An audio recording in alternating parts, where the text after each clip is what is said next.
इस GST 2.0 reform से इसमें जीएसटी रेट कोई 390 प्लस आइटम्स में कम हुआ है, जिसमें सब सेक्शंस ऑफ सोसाइटी को फायदा होगा। पर हम कुछ और सेलिब्रेट कर रहे हैं। अब कहा जा रहा है कि इससे the GDP could go up by 0.8%। That is सबसे पहले तो मैं आपको और आपके माध्यम से आपके दर्शकों को हार्दिक शुभकामनाएं देता हूं इस शुभ अवसर पर। नवरात्रे के अलावा बचत उत्सव, और आप देखिए सब जगह, आप प्रिंट मीडिया खोल के देखें, आप लोगों से बातचीत करें, there is an air of celebration. बहुत लोगों में खुशी का माहौल है। देखिए, ये सिर्फ जीएसटी रिफॉर्म नहीं है। एक तरह के तरीके से हम देश की जो आर्थिक व्यवस्था है, जो 2014 में 2 ट्रिलियन पे थी, आज 4.3 ट्रिलियन पे पहुंच गई, उसको सेलिब्रेट कर रहे हैं।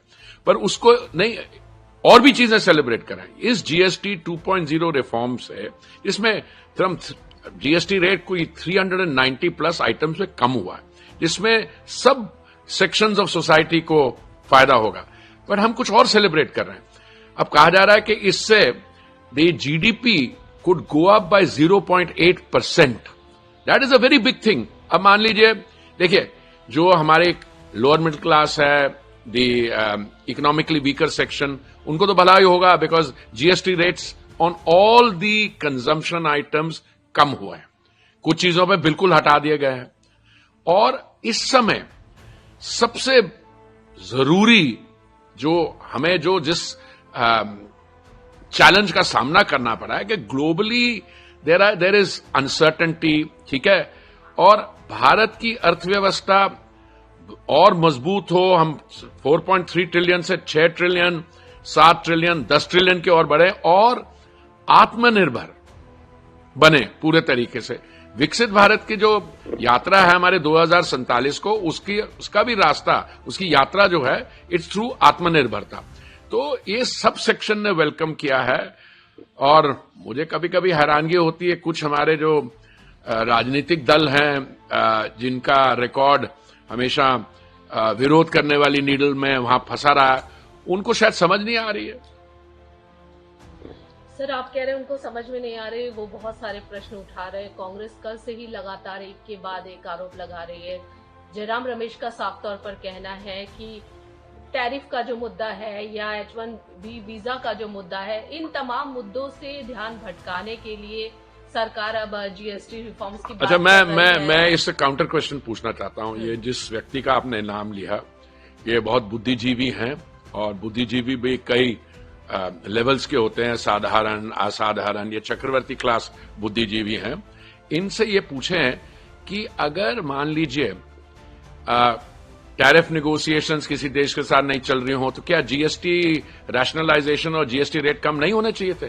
तो पूछिए। देखिए, माननीय प्रधानमंत्री जी ने जो कहा था और जो कहते आ रहे हैं, और जो उनके 11 साल में देश में हर एक वर्ग के लिए हुआ है, ठीक है, 4 करोड़ प्रधानमंत्री Awas Yojana, 33 crore LPG cylinder connection, जो जयराम जी के अंकल जब थे उस समय 14 करोड़ थे, और उसके बाद 10 करोड़ 30 लाख उज्ज्वला कनेक्शन, जिसके तहत एक परिवार को 500 रुपए में एक गैस का सिलेंडर मिलता है, जो 6 सेंट बनता है। पेट्रोल और डीजल प्राइसेस डाउन। बट उनसे ये चीज पूछा जाए कि अर्थव्यवस्था हमारी कहां थी और कहां तक पहुंच गई है, अभी भी जो दुनिया में हो रहा है उसको किस तरीके से आप नेविगेट कर रहे हैं? वो आपकी तरफ आ रहे हैं कि आप उनकी तरफ जा रहे हो? ठीक है, आपके जो रिक्वायरमेंट्स हैं, नेगोशिएशन चलेंगी, पर क्या करें, जब तक नेगोशिएशन, अगर टैरिफ नहीं होते तो हम अपनी इकोनॉमी को ज्यादा मजबूत नहीं करते। हम ये जो आत्मनिर्भरता की और स्वदेशी का स्लोगन है, गर्व से कहिए स्वदेशी है, ये अभी थोड़ा ना है, ये तो पहले का है। अभी तो उसको एक बूस्ट देने के लिए जीएसटी 2.0 इंट्रोड्यूस की गई है, और मैं तो सब जगह से देख रहा हूं जो फीडबैक आ रहा है, इट्स एक्सीलेंट। बहुत लोग खुश हैं। आप अगर आप इलेक्ट्रॉनिक मीडिया देखिए तो अगर आप कोई शॉपिंग जो वेट कर रहे थे, हमारे यहाँ होता है कि नवरात्रि जब शुरू होते हैं श्राद्ध के पीरियड में नहीं होती, अभी देखिए मार्केट्स कैसी बूम होनी शुरू होंगी।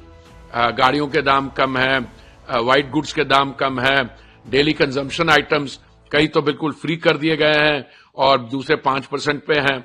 सो ये तो जयराम जी को मुझे लगता है कि कोई एक कंसल्टिंग कंपनी को हायर करके अपने लिए और अपने लीडर के लिए कुछ नए मुद्दे ढूंढने चाहिए, क्योंकि जो मुद्दा लाते हैं वो तो बैकफायर कर जाता है। अब उन्होंने कहा जेन जेड की बात की। जेन जेड में क्या हुआ? वो जो जेन जेड के इलेक्शन हुए दिल्ली में और शायद हैदराबाद में, उनकी जो कांग्रेस पार्टी की वो यूथ विंग है NSUI, वो तो वाइप आउट हो गई। और बाकी भी जो इन्होंने मुद्दे उठाए, एक मुद्दा उठाया था पीछे SIR का, सर का, तो उनका क्या जवाब था? हमने कहा कि करना चाहिए, जो फर्जी वोट है किसी की बनी हुई है, they should be taken out. तो उन्होंने कहा सारे देश में होना चाहिए। हमने कहा ये तो हम शुरू से कहते आ रहे हैं, अब दिल्ली में SIR होगा, हम उसका स्वागत करते हैं, उनको भी करना चाहिए। और पहले कास्ट सेंसस की बात की थी, सब कास्ट के एक्सेट्रा, हमने कहा हमने कब मना किया? जब पूरा सेंसस होगा उसमें कास्ट का कंपोनेंट जाहिर होगा। लेकिन सर, प्रधानमंत्री जी पर यह आरोप लग रहा है कि वो मसीहा बनने की कोशिश करते हैं। पहले जब वो खुद मुख्यमंत्री थे उस समय उन्होंने ऐसा एक मुख्यमंत्री जिन्होंने इस GST का विरोध किया, कांग्रेस जब इसको लेकर आई थी, और आज इस पर लगातार जो है कह रही कि हमने ही सब कुछ किया है GST। देखिए, हमने कभी नहीं कहा कि सब कुछ हमने ही किया। एक ये बुद्धिजीवी व्यक्ति का और बयान है कि ये तो GST काउंसिल ने किया। अरे भाई, हम कहां कह रहे हैं कि GST काउंसिल ने नहीं किया, पर GST काउंसिल का आप स्ट्रक्चर समझते हैं ना। देश की वित्त मंत्री जी हैं, उसमें राज्यों के भी वित्त मंत्री हैं, पर प्रपोजल कौन लेके आता है? चेक कर लें रिकॉर्ड, प्रपोजल हम लेके गए थे GST रिडक्शन के, वो लाए थे। और दूसरा, हमने उस समय क्या कहा था, बात क्या कर रहे हैं?